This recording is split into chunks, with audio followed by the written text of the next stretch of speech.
अब बेचारा रोते रोते उठता है, फिर ठूस ठूस के उसको डबल रोटी खिलाते। फिर उसके बाद क्या होता है कि उसके ऊपर कसाई की तरह से काम शुरू होता है। जबरदस्ती नहला रहे हैं, जबरदस्ती साबुन लगा रहे हैं, फिर उसके ऊपर क्रीम पाउडर लगाया जा रहा है, फिर उसके बाद उसकी टाई बांधी जा रही है। अब बेचारा कह रहा है कि गला कस रहा, नहीं नहीं लेकिन टाई लगानी है तुम लोग। फिर जाते जाते 5 किलो का बस्ता लाद दिया उसके लिए। अभी 3.5 साल का बच्चा, 5 किलो का बस्ता। मैंने एक दिन कहा कि भाई तू ये क्या सत्यानाश कर रहा है? कहने लगा राजीव भाई स्मार्ट बना रहा हूं अपने बच्चों। मैंने कहा स्मार्ट बना रहा है कि पेशेंट बना रहा है? कहने लगा क्यों? मैंने कहा स्लिप डिस्क हो जाएगा इसको अभी से। 3.5 साल के बच्चे पे 5 किलो का बस्ता रखोगे तो क्या होगा? स्लिप डिस्क नहीं होगा तो क्या होगा? और बचपन से ही मरीज होकर बड़ा होगा ये। लेकिन वो सुनता नहीं है किसी की। और जब सब लाद लूद के बस आ गई, पौ पौ हॉर्न बजाया, दोनों मम्मी पापा ने उसको घर से बाहर ठेला। अभी वो रो रहा है नहीं जाऊंगा, लेकिन नहीं तुमको जाना। और जबरदस्ती दोनों गए और बस में फेंक आए। उसके बाद बड़े रिलीफ कि देखो चलो दोपहर तक की फुर्सत तो हो गई। अभी दोपहर में लौट के आया तो मैडम ने कुछ करवा दिया। अभी दोनों पति पत्नी हिंदी माध्यम से पढ़े, अब बेटा कॉन्वेंट में है, क्या करें उसका? तो आ गया बेटा और कहने लगा देखो मैडम ने ऐसा कर दिया वैसा कर दिया, तो अब पढ़ाएं कैसे उसको? तो ट्यूटर चाहिए, क्योंकि मैडम ने होमवर्क दिया है। तो होमवर्क लेके आ गया घर में। अभी वो तो समझते नहीं है, तो एक नया ट्यूटर रख लिया। स्कूल का होमवर्क कराने के लिए ट्यूटर रख लिया। अभी ट्यूटर ऐसा सत्यानाशी कि वो अपना होमवर्क देके चला गया।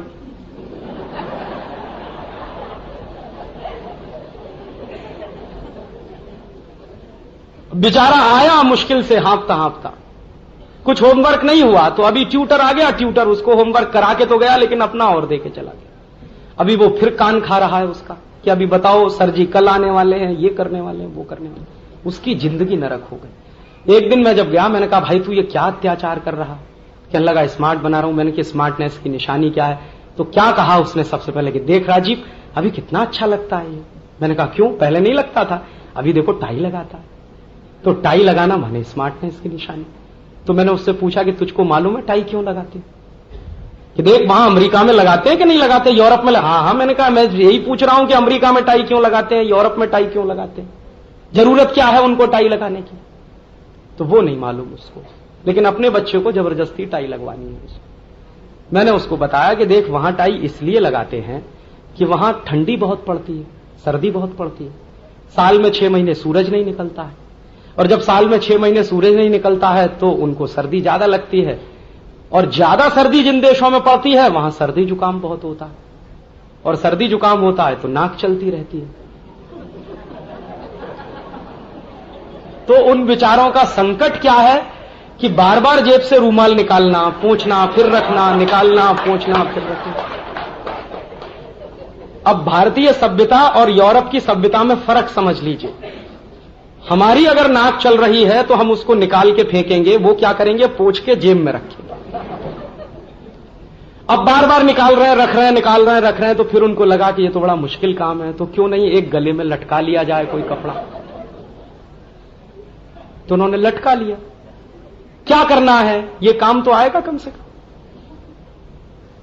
तो मैंने कहा देख टाई का मतलब है TIE, गले में लटकाया हुआ एक कपड़ा। तुझको क्या जरूरत है उसकी?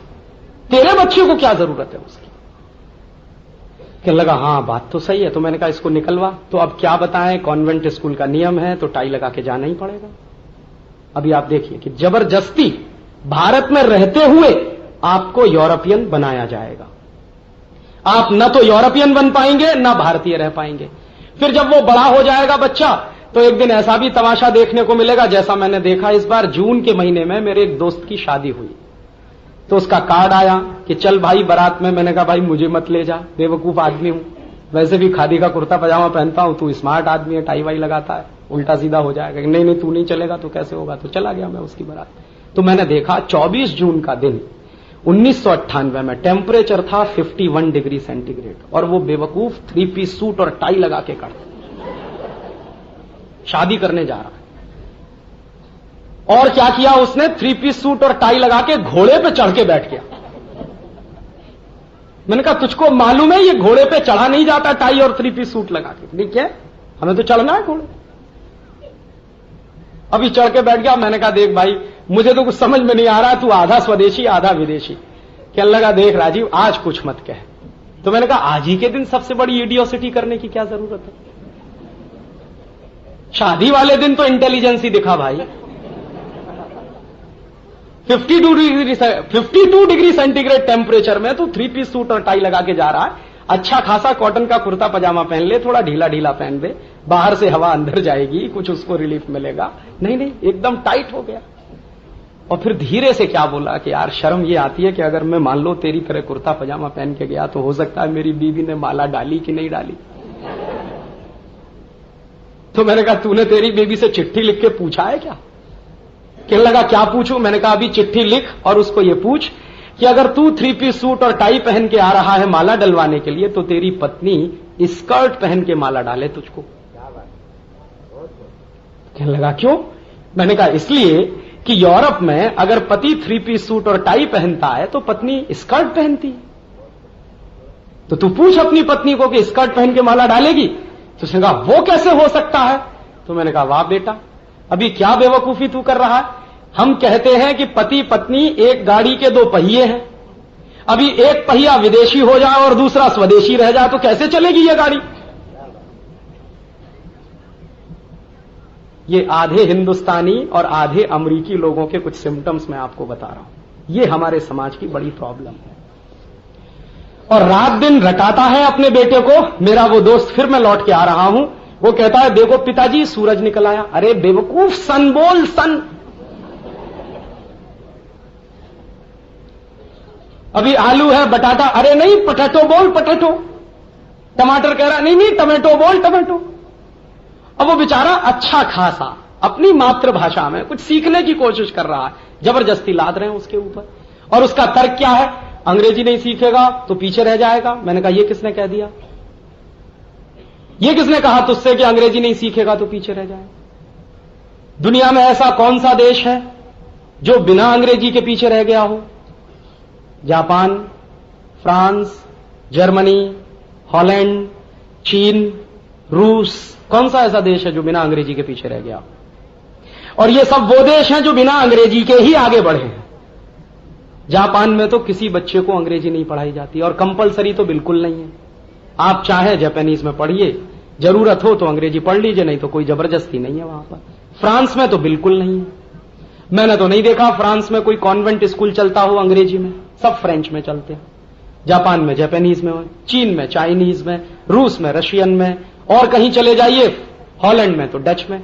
तो सब बच्चे बचपन से मातृभाषा में पढ़ते हैं। तो क्या जापानीज लोग आगे नहीं गए? क्या फ्रांसीसी लोग आगे नहीं गए? क्या डच लोग आगे नहीं गए? अगर तथाकथित आगे जाने की यही परिभाषा है तो। और मैंने तो देखा एक दिन यहां पे अभी मारुति सुजुकी का झगड़ा चला भारत सरकार का। तो सुजुकी का वाइस चेयरमैन आया था भारत में, तो उसने एक दिल्ली में प्रेस कॉन्फ्रेंस किया। तो प्रेस कॉन्फ्रेंस में उसने धड़ाधड़ जापानीज बोलना शुरू कर दिया। अभी एक पत्रकार उठ के कहने लगा कि आपकी बात कुछ नहीं समझ में आ रही, आप अंग्रेजी बोलिए। तो उसने कहा ये आपका सिर दर्द है, मेरा नहीं है। आप समझना चाहें बैठिए, नहीं तो जाइए। उठ के चला गया वाइस चेयरमैन सुजुकी। दूसरे दिन पत्रकारों ने एक मीडिएटर को पकड़ा जेएनयू से, तब पकड़ के ले गए और उसकी प्रेस कॉन्फ्रेंस उन्होंने सुनी। तो एक पत्रकार ने प्रेस कॉन्फ्रेंस के अंत में एक बात कह दी कि हमें आपकी एक बात समझ में नहीं आई कि आपने अंग्रेजी में क्यों नहीं बोला, आप थोड़ी बहुत अंग्रेजी तो बोल सकते हैं। उन्होंने कहा मैं मेरे राष्ट्र का अपमान नहीं करना चाहता अंग्रेजी। और ये बात छपी अखबार में। बोरिस येल्त्सिन यहां आए थे और उनकी प्रेस कॉन्फ्रेंस रशियन में हुई थी, उन्होंने तो नहीं बोला। क्यों नहीं बोला? वो कोई पीछे थोड़ी है किसी से। ये सबसे बड़ी मानसिक दरिद्रता है हमारी कि बिना अंग्रेजी के हम आगे नहीं बढ़ सकते। दुनिया में वही देश आगे बढ़े हैं जिन्होंने अंग्रेजी को छोड़ा है और अंग्रेजियत को छोड़ा है। हम जब तक इस अंग्रेजी के मोह से चुपके रहेंगे तब तक हम भी आगे नहीं बढ़ पाएंगे। इसलिए मैंने आपसे कहा कि इस देश का हमें स्वदेशीकरण करना, हर स्तर पर स्वदेशीकरण करना। ये मानसिक गुलामी के लक्षण हैं और ये बहुत गलत तर्क सारे देश में फैले हुए हैं। जैसे कुछ लोगों को ऐसा लगता है कि अंग्रेजी अंतर्राष्ट्रीय भाषा है। बिल्कुल नहीं। किसने कहा?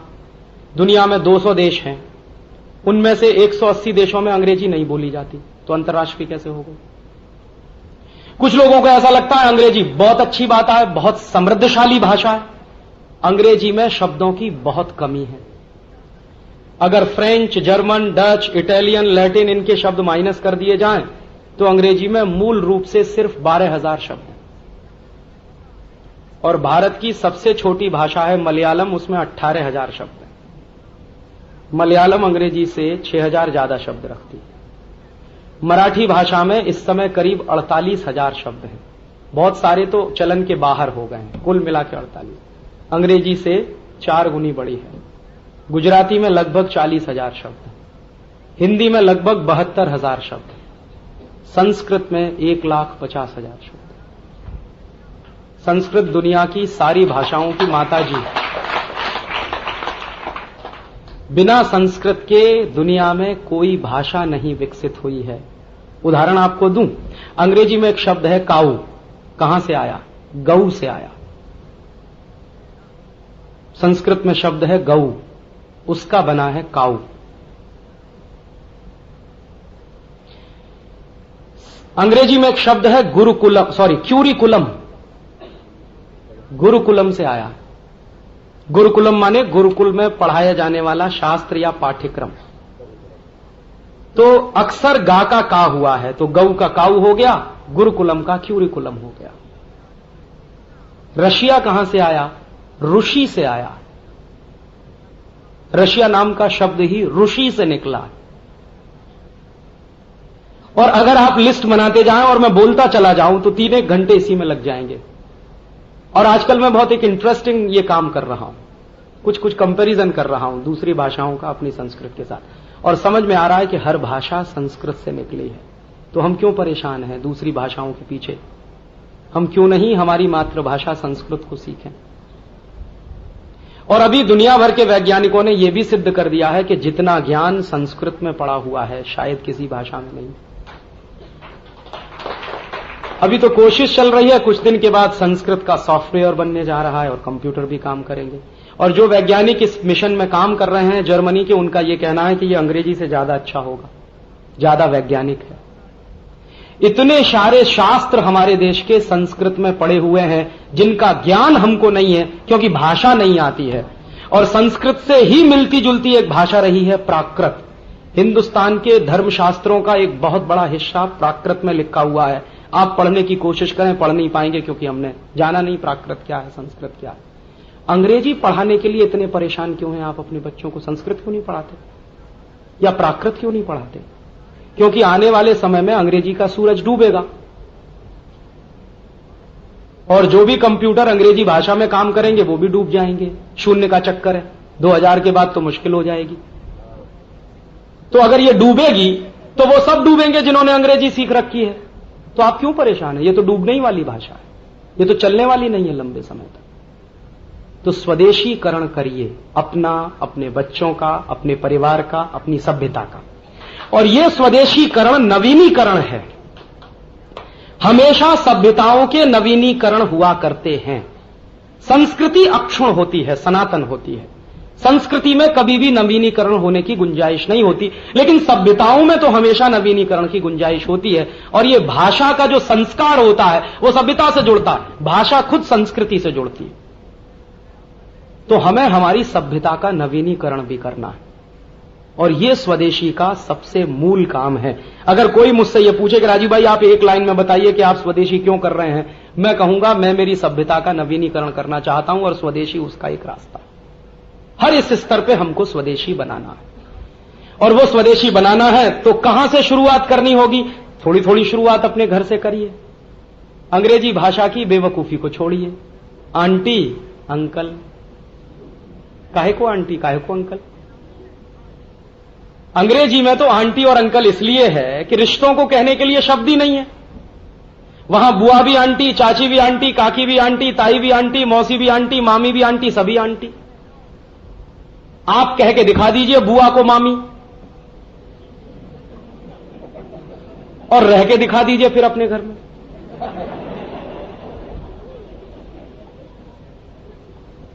आप कह के दिखा दीजिए मौसी को काकी, फिर रह के दिखा दीजिए इस घर में। अंग्रेज कह सकते हैं, क्योंकि रिश्तों की गर्माहट क्या होती है ये उनको अंदाज नहीं है, इसलिए आंटी है। काका भी अंकल, ताऊ भी अंकल, मौसा भी अंकल, फूफा भी अंकल, मामा भी अंकल, मामा के मामा भी अंकल, सभी अंकल। यहां तो संभव नहीं है, काका मौसा नहीं हो सकते, मौसा मामा नहीं हो सकते, हर एक का अपना एक निश्चित रिश्ता है। तो काहे को सिखा रहे हैं अपने बच्चों को कि बोल अंकल आए हैं, काहे को आए अंकल, काका आए हैं या कुछ आए हैं, अंकल क्यों आए हैं, आंटी क्यों आए हैं? तो छोड़िए ये अंकल और आंटी, और अंकल और आंटी आप छोड़िए, अपने बच्चों से छोड़वाइए। और मैंने जैसे आपसे कहा कि ये पिंकल, डिंपल, टिंकू, ये और वो, ये नाम रखना छोड़िए, फालतू के नाम। इतने अच्छे अच्छे नाम भारतीय संस्कृति में, राम है, कृष्ण है, शिव है, राम गोविंद है, एक साथ दो दो भगवान, राम और गोविंद दोनों एक साथ मिल जाए, ये कौन सी संस्कृति में संभव है? ये यहां संभव है। तो काहे को परेशान है बेवकूफी के नाम, और ऐसे नाम जिनका कोई अर्थ नहीं है, ये रखना बंद करिए, और अपने घरों के भी रखना बंद करिए इस तरह से। तो माने स्वदेशी होना शुरू करिए। ये स्वदेशी होना माने सभ्यता के नवीनीकरण का काम है। तो आप स्वदेशी होना शुरू करिए, और ये स्वदेशी होना अपने परिवार से, अपने समाज से, अपनी सभ्यता से सबसे आसानी से हो सकता है। तो आप होइए, अपने बच्चों को कॉन्वेंट में भेजना भी बंद करिए। आप पूछेंगे क्यों? इसलिए कि यूरोप में कॉन्वेंट स्कूल इसलिए चलाए जाते हैं, बहुत कम लोग जानते हैं कि ये कॉन्वेंट का मतलब क्या होता है। यूरोप में किसी आदमी से आप पूछिए कॉन्वेंट का माने लावारिस बच्चों का स्कूल, ये उसकी परिभाषा है। लावारिस बच्चे कौन? जिनके मां का पता नहीं, जिनके बाप का पता नहीं, जिनके परिवार का पता नहीं। और यूरोप में सबसे ज्यादा इसी तरह के बच्चे हैं। हां, सबसे ज्यादा इसी तरह के बच्चे, और 1-1.5 साल से उनके यहां एक सभ्यता है। आप उसको सभ्यता कहेंगे, मैं तो उसको क्रूरता कहता हूं। मैंने कुछ यूरोपियन हिस्ट्री को काफी गहराई से पढ़ने की कोशिश शुरू की है, तो मुझे पता चल रहा है कि 1,500 साल तक यूरोप में एक परंपरा रही, बच्चा पैदा हुआ उसको एबेंडन करो, माने लावारिस छोड़ो, चर्च के सामने छोड़ दिया, अनाथ आश्रम में छोड़ दिया। अब ये बच्चा पैदा हो रहा है, छोड़ दो, ये आई कहां से है सभ्यता? ये हिंसा में से निकली हुई सभ्यता। अपने बच्चे को अपनी छाती से लगाकर पालने का काम जो नहीं कर पाई सभ्यता, वो सभ्यता तो दूसरों पे हिंसा ही कर सकती है। उनको तो प्यार करना नहीं आता, उनको तो प्रेम भी नहीं आता कि प्रेम होता क्या है, प्यार होता है। तो बच्चों को लावारिस छोड़ा, सैकड़ों साल लावारिस छोड़ा, तो वो लावारिस छूटे हुए बच्चों के लिए कोई स्कूल की जरूरत है तो कॉन्वेंट स्कूल आए। आपने कभी गंभीरता से सोचा है कि कॉन्वेंट स्कूल में फादर क्यों होते हैं, सिस्टर क्यों होती है, मदर क्यों होती है? क्योंकि उन बेचारे लावारिस बच्चों को अपने असली फादर, असली मदर, असली सिस्टर का पता नहीं है। इसलिए वहां रखकर उनको एक प्राकृतिक एहसास कराने की कोशिश की जाती है कि ये फादर हैं, ये मदर है, ये सिस्टर है। तो उन बच्चों के लिए तो ठीक है जो लावारिस हैं, उनको मालूम नहीं फादर क्या है, मदर क्या है। हमारे बच्चे तो हमारे घर में पिता के साथ, मां के साथ, बुआ के साथ, चाची के साथ, सबके साथ रहते हैं। हमारे बच्चे कैसे हो सकते हैं उस व्यवस्था में? और अगर आपके बच्चे जा रहे हैं कॉन्वेंट में, तो आप अपने बच्चों के साथ क्या कर रहे हैं आपको मालूम है? हमारी भारतीय संस्कृति में किसी बेटे की 2 माताएं तो हो सकती हैं, 2 पिता कभी नहीं होते। भगवान कृष्ण की 2 माताएं थीं, देवकी और यशोदा। भगवान राम की 3 थीं, कौशल्या, केकई, सुमित्रा, और तीनों अपने को राम तीनों को अपनी मां मानते थे। किस्सा कुछ इस तरह का है कि वो प्रसाद बांटा था किसी एक ऋषि ने। दशरथ को संतान नहीं थी, तो किसी ऋषि की पूजा की थी, तो प्रसाद बांटा था। तो वो प्रसाद तीनों रानियों को बराबर बराबर बांटा गया था। तो ऋषि ने ये कह दिया था कि सभी बच्चे एक जैसे होंगे, या सब एक दूसरे को मां और पिता मानेंगे। तो राम 3 माताओं वाले थे, पिता तो उनके एक ही थे। आप जब अपने बच्चे को कॉन्वेंट में भेज रहे हैं तो क्यों 2 पिता बनवा रहे हैं? एक तो आप हैं घर में, दूसरे स्कूल में है फादर। काहे के लिए? इतना विदेशीकरण तो मत करिए अपने बच्चों का, इतना तो विदेशी मत बनाइए उनको, इतना अत्याचार तो मत करिए उनके ऊपर। इसलिए उनको कॉन्वेंट में भेजना बंद करिए। और ये कॉन्वेंट स्कूल चले क्यों हैं? ये चले हैं हिंदुस्तान में उन बच्चों के लिए, उन लोगों के बच्चों के लिए जो क्रिश्चियन हो गए हैं पिछले कुछ सालों में। तो क्रिश्चियनाइजेशन का एक प्रोसेस चला है इस देश में, और वो कोई आज का नहीं है, वो 150-200 साल पुराना है। अंग्रेजों ने 1813 से भारत में क्रिश्चियनाइजेशन का प्रोसेस शुरू किया था। और मेरे पास एक ब्रिटिश पार्लियामेंट के हाउस ऑफ कॉमन्स का एक प्रस्ताव है, जिसको मैं छापने वाला हूं कुछ दिन के बाद किताब के रूप में। वो प्रस्ताव है सन 1813 में ब्रिटिश पार्लियामेंट में पारित हुआ था, जिसका टाइटल है how to Christianize India. British parliament का पारित किया हुआ, माने ईस्ट इंडिया कंपनी धंधा करने नहीं आई है, वो हिंदुस्तान को ईसाई बनाने के लिए भी आई है। और विल्बरफोर्स का भाषण है, और वो भाषण में विल्बरफोर्स बिल्कुल स्पष्ट कह रहा है कि व्यापार करना तो बहाना है, असली काम तो हिंदुस्तान को ईसाई बनाना। तो उनका मूल उद्देश्य तो ईसाई बनाने का है, तो वो तो आए हैं इसके लिए आपके देश में। और 1813 के बाद जब यह प्रस्ताव पारित हो गया है हाउस ऑफ कॉमन्स में, उसी के बाद हिंदुस्तान में चर्च बनना शुरू हुए हैं, फिर यहां पर पादरी आना शुरू हुए हैं, फिर उनके लिए पैसा आना शुरू हुआ है। फिर अंग्रेजों ने एक कानून बनाया है, वो कानून आज भी चलता है, उसका नाम है FCRA, foreign contribution regulation act. तो इस कानून के तहत चर्च के लिए पैसा आता है, फिर उसके लिए स्कूलों के लिए पैसा आता है, तो वो तो आज भी चल रहा है।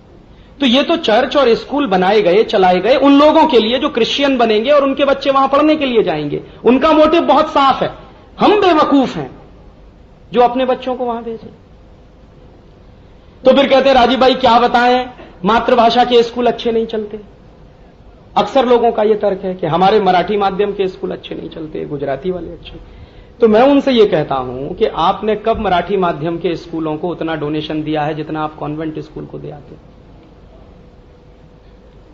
कॉन्वेंट स्कूलों को एक एक बच्चे के लिए 25,000 भी दे देंगे, 30,000 भी दे देंगे, 50,000 भी दे देंगे, उनकी गालियां भी सुनेंगे, उनकी झड़कियां भी सुनेंगे, लाइन लगा के खड़े भी रहेंगे। और मराठी स्कूल को 5,000 रुपए दान करने की बात आए तो कहेंगे कैसे दें।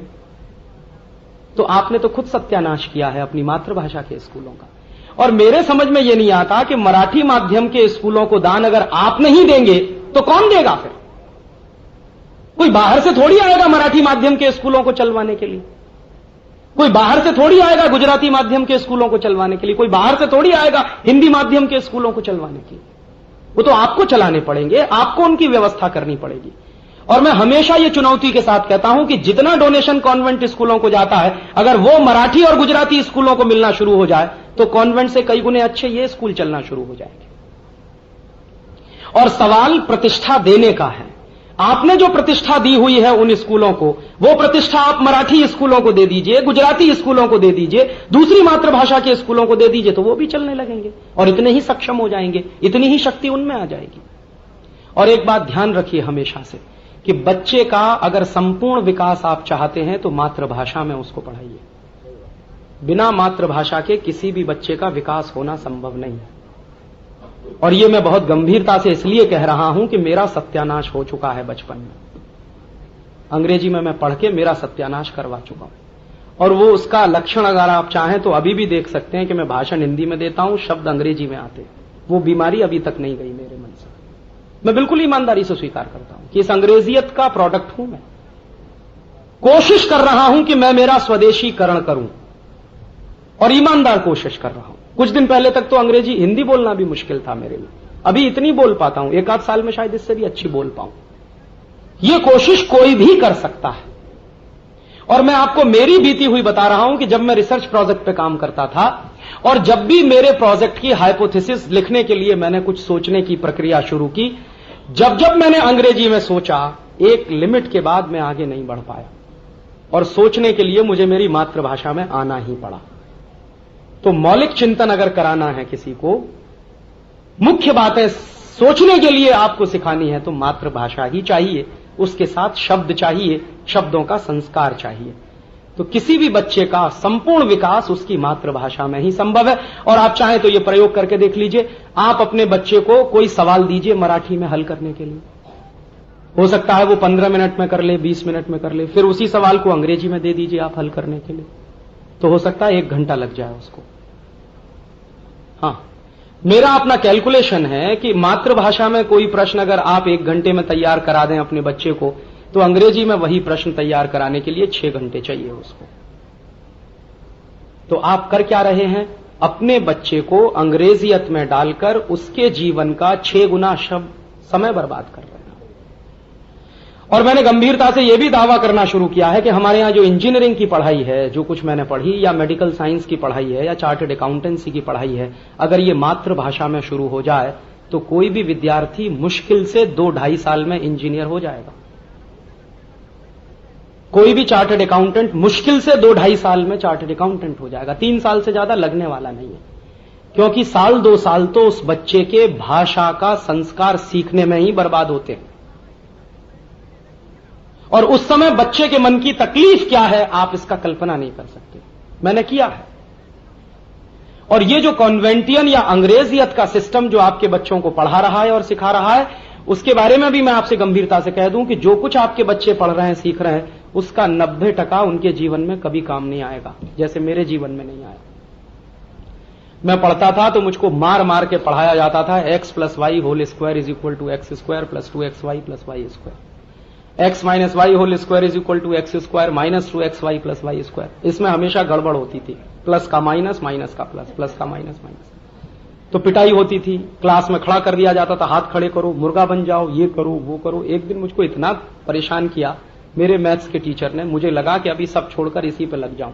तो मैंने रटना चालू कर दिया, x + y whole square, x - y whole square, exercise करना शुरू कर दिया, घंटों घंटों, दिन दिन, महीने महीने। और इतनी मेहनत के साथ मैंने जो तैयार किया, x + y whole square, x - y whole square, आज मुझे मालूम नहीं कि मैं उन दोनों का करूं क्या अपने जीवन।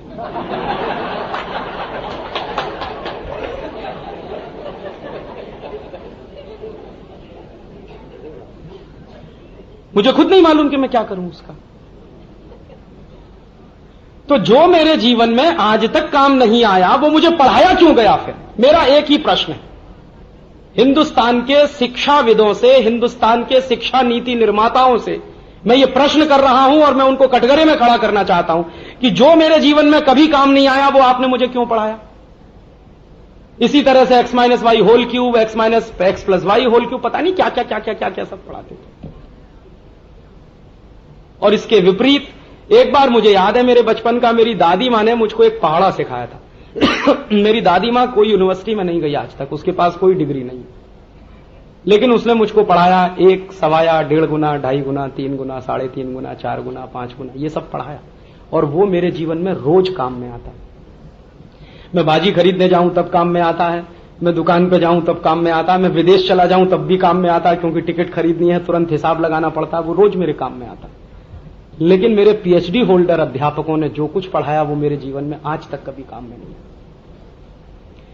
और मुझको अधकचरा कैसे बनाया गया, कैसे मैं आधा हिंदुस्तानी, कैसे आधा अंग्रेज बना, उसका भी है कि बचपन में मुझको एक सवाल देते थे, मुझे अभी भी याद है, मेरी मेमोरी बहुत शार्प है, ईश्वर की कृपा है कुछ। बचपन में मुझे एक सवाल मिलता था कि डैडी ने 10 रुपए दिए, उसमें से 5 रुपए की चॉकलेट खाई, बताओ कितना बचा? अभी उद्देश्य क्या है? सब्सट्रैक्शन सिखाना है। तो 10 रुपए में से 5 रुपए जाएंगे तो कितना बचेगा? उद्देश्य ये है। लेकिन उदाहरण क्या लिया हुआ है कि 5 रुपए की चॉकलेट खाई। अभी मान लो मैं 10 रुपए में से 5 रुपए की चॉकलेट खाना शुरू करता हूं, तो एक दिन पूछूंगा कैडबरीज की खाऊं कि नेस्ले की? तो मैं तो बचपन से अच्छा खासा स्वदेशी आदमी, आपने मुझे विदेशी बना दिया।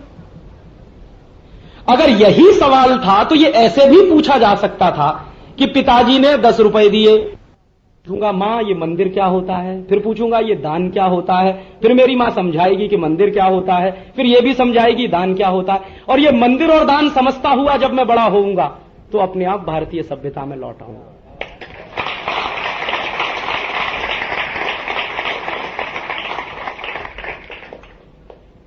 तो मुझको तो बचपन से विदेशी बनाया गया। मुझे मॉरल साइंस की एक किताब पढ़ाई जाती थी, उसका पहला ही चैप्टर होता था कि सवेरे सवेरे उठिए और मम्मी डैडी को गुड मॉर्निंग कहिए। एक बार मेरा झगड़ा भी हुआ मेरे अध्यापक से और उसकी मुझे पिटाई हुई, और आज भी याद है, डस्टर से मारा था मुझको मेरे अध्यापक ने, वो जो डस्टर होता ना उससे मारा था, हाथ सूज गया था। तो क्यों मारा था? मैंने पूछा कि गुड मॉर्निंग क्यों कहे, नमस्ते क्यों नहीं कहे, नमस्कार क्यों नहीं कहे? तो उन्होंने कहा नहीं गुड मॉर्निंग ही कहनी है। तो मैंने कहा आप मुझे बता दीजिए कि क्यों कहना, फिर मैं कहूंगा। वो नहीं बता पाया कि क्यों कहना। बहुत साल के बाद जब मैं यूरोप गया तो मुझे पता चला कि गुड मॉर्निंग क्यों कहना चाहिए। वहां साल में 6 महीने धूप नहीं निकलती।